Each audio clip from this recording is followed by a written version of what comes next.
नमस्कार दोस्तों, हिंदी प्रभात YouTube channel में आप लोगों का स्वागत है। और ध्यान रखिएगा, हम लोग इससे पहले जो क्लास चल रहा था वो राष्ट्रीय प्रतीक पढ़ रहे थे। राष्ट्रीय प्रतीक में आप लोगों का कह सकते हैं कि ध्वज हो गया था, राष्ट्रीय गीत हो गया था, राष्ट्रीय पशु हो गया था, इस तरह से, और यहाँ तक कि राष्ट्रीय चिन्ह हो गया था। अब हम लोग आते हैं कि जैसे राष्ट्रीय पंचांग की बात करते हैं, तो सबसे पहले राष्ट्रीय पंचांग की बात करेंगे। तो ये हो जाएगा आपका राष्ट्रीय पंचांग। तो ये ध्यान रखिएगा, राष्ट्रीय पंचांग। राष्ट्रीय पंचांग में आपको थोड़ा सा समझना है कि ये है क्या। तो राष्ट्रीय पंचांग हमारा, इसका नाम क्या है? तो इसका नाम है ग्रिगेडियर ग्रिगेडियर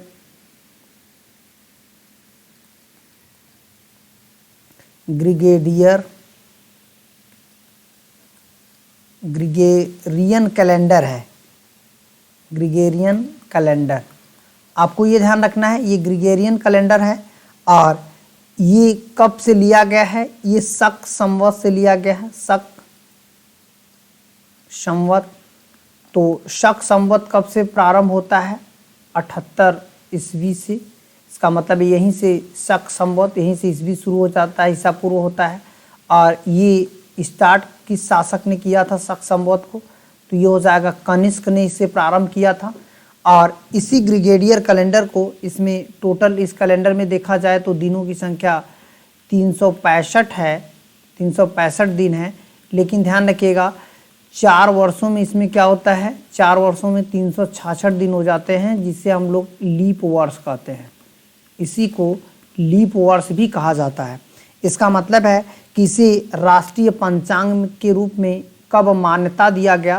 तो इसे राष्ट्रीय पंचांग के रूप में यदि देखा जाए तो 22 मार्च काफ़ी इम्पोर्टेंट है। 22 मार्च 1957 को ये जो है राष्ट्रीय पंचांग का रूप ले लिया। तो इसका मतलब है कि इसमें ये ध्यान रखना है कि यदि हम लोग इससे पहले की बात करें तो यहाँ पर हो जाते हैं, जैसे ये कैलेंडर जो होता है इससे शुरू कब से होता है? तो यहाँ पर पहला दिन जो है ये चैत्र का होता है, जिसको हम लोग हिंदी मास में चैत्र कहते हैं। ये पहला मंथ होता है, पहला महीना।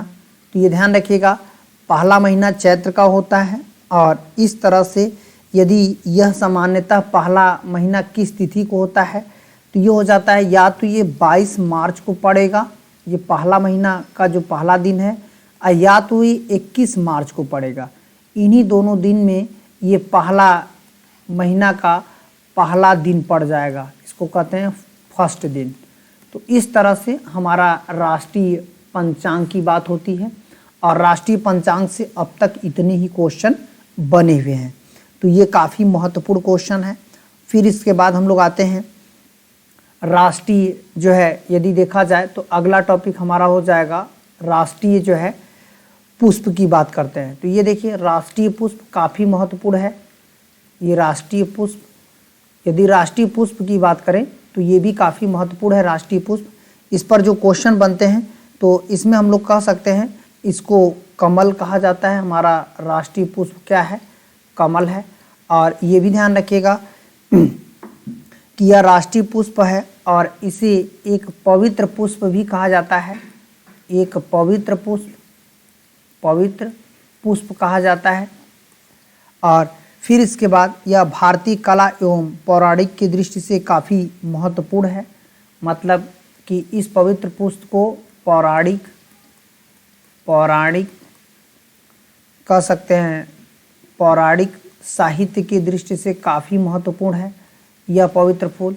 यहाँ तक कि यह भारत का भी पवित्र माना जाता है कमल। इसके अलावा 2 राज्य और भी अपना पुष्प रखे हैं कमल। ये कौन कौन से 2 राज्य हैं जिनका राजकीय, यदि हम लोग देखें राजकीय जो है, राजकीय पुष्प जो है कमल 2 राज्य और करते हैं। तो ये दोनों राज्य कौन कौन से हैं? तो ये हो जाएगा, एक हरियाणा है, इसका भी राजकीय पुष्प जो है कह सकते हैं कमल है। और एक कर्नाटक है, कर्नाटक और हरियाणा ये दोनों जो है राजकीय पुष्प कमल रखे हैं। तो इस तरह से हमारा ये हो जाएगा, पूरा राष्ट्रीय पुष्प की बात हो जाएगी। फिर हम लोग आते हैं, आगे बढ़ते हैं, अगला टॉपिक को देखेंगे। अगला टॉपिक हमारा हो जाएगा राष्ट्रीय वृक्ष। ये ध्यान रखिएगा, राष्ट्रीय वृक्ष से क्वेश्चन दिया भी है, कई बार क्वेश्चन कंफ्यूज करता है राष्ट्रीय वृक्ष करके। तो इसको हम लोग राष्ट्रीय वृक्ष की बात करें तो राष्ट्रीय वृक्ष क्या है, तो हमारा राष्ट्रीय वृक्ष बरगद है।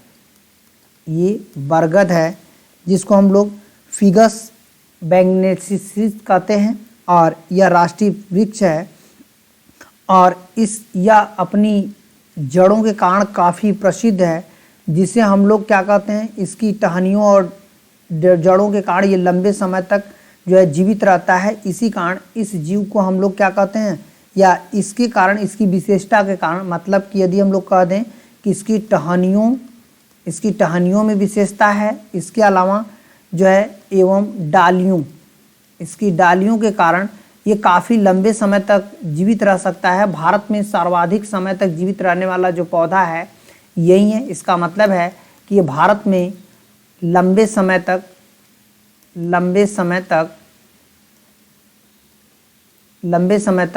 जीवित रह सकता है। इसका मतलब है लंबे समय तक जीवित रह सकता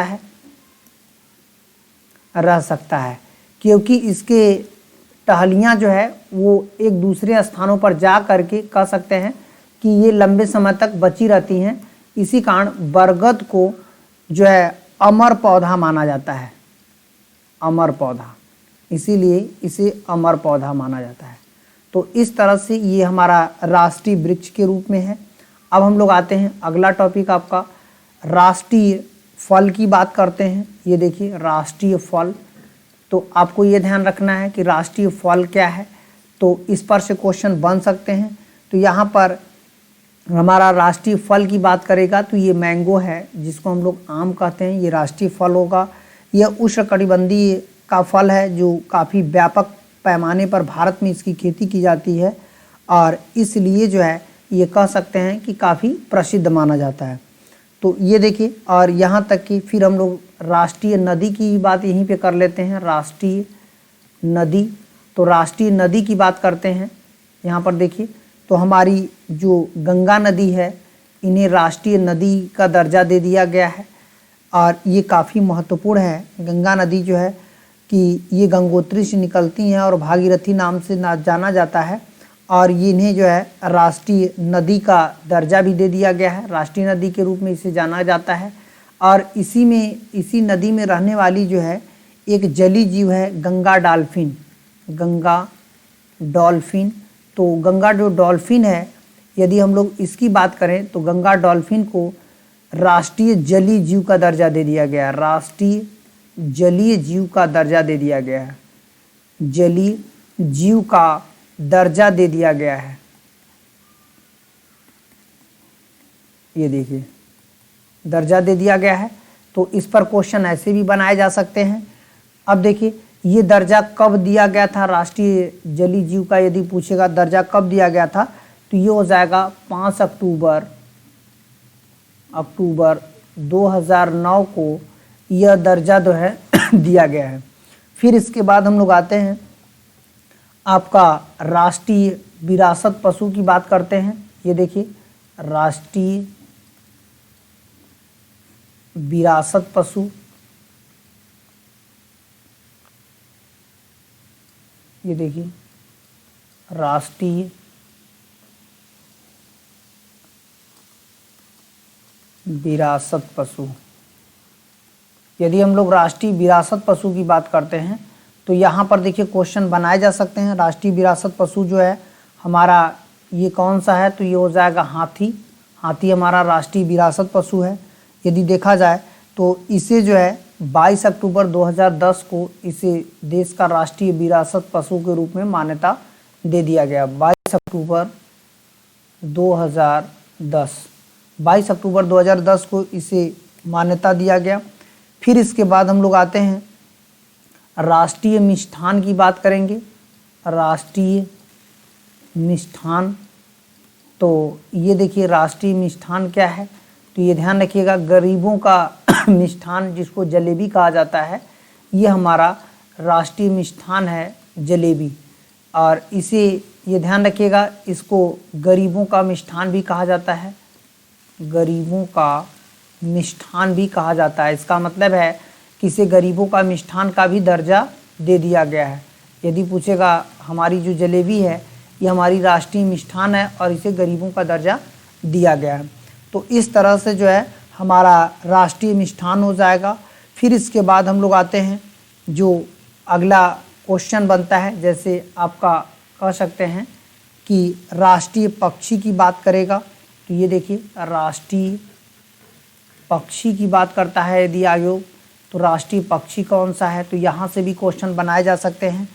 तो ये ध्यान रखिएगा, ये भारतीय मयूर जो है इसका मतलब है यहाँ का इंडियन मयूर, भारतीय मयूर, भारतीय मयूर, भारतीय मयूर जो है यहाँ का क्या है, राष्ट्रीय पक्षी का दर्जा दिया गया है, जिसको कहा जाता है पाओ क्रिस्टेटस, पाओ क्रिस्टेटस,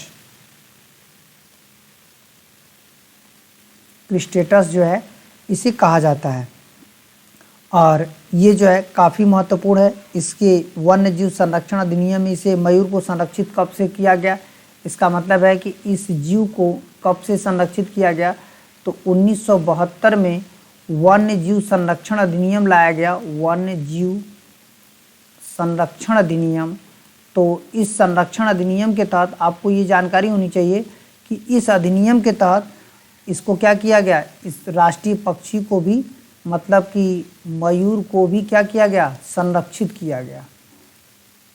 तो संरक्षित किया गया। तो इस तरह से क्वेश्चन जो है बनेंगे। तो अब देखिए ये हो गया हमारा राष्ट्रीय पक्षी हो गया। तो यहाँ से क्वेश्चन होंगे, मिष्ठान से क्वेश्चन होंगे और पेड़ से क्वेश्चन होंगे। इसका मतलब है कि इस तरह से हमारे सभी क्वेश्चन बनाए जाएंगे। अब इसका मतलब है कि हमारा एक बचा हुआ है राष्ट्रीय खेल, तो इसको भी हम लोग देख लेते हैं कि भारत का राष्ट्रीय खेल क्या है। ये देखिए राष्ट्रीय खेल,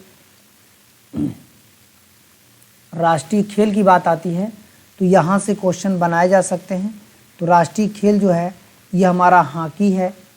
ये देखिए हॉकी, हॉकी हमारा राष्ट्रीय खेल के रूप में मान्यता दिया गया है।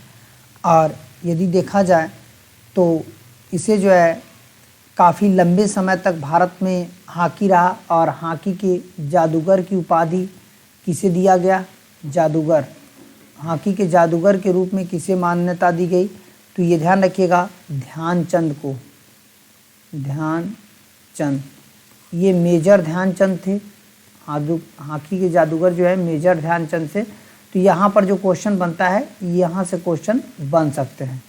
तो इस तरह से टोटल भारत के राष्ट्रीय खेलों के बारे में हम लोगों ने जानकारी ली और काफ़ी बेहतरीन जानकारी आपको है।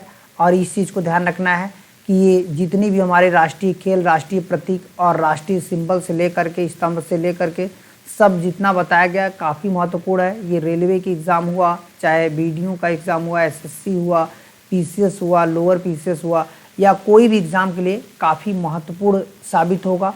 आप लोग 1-2 बार वीडियो को देखिएगा, लाइक करिएगा, शेयर करिएगा।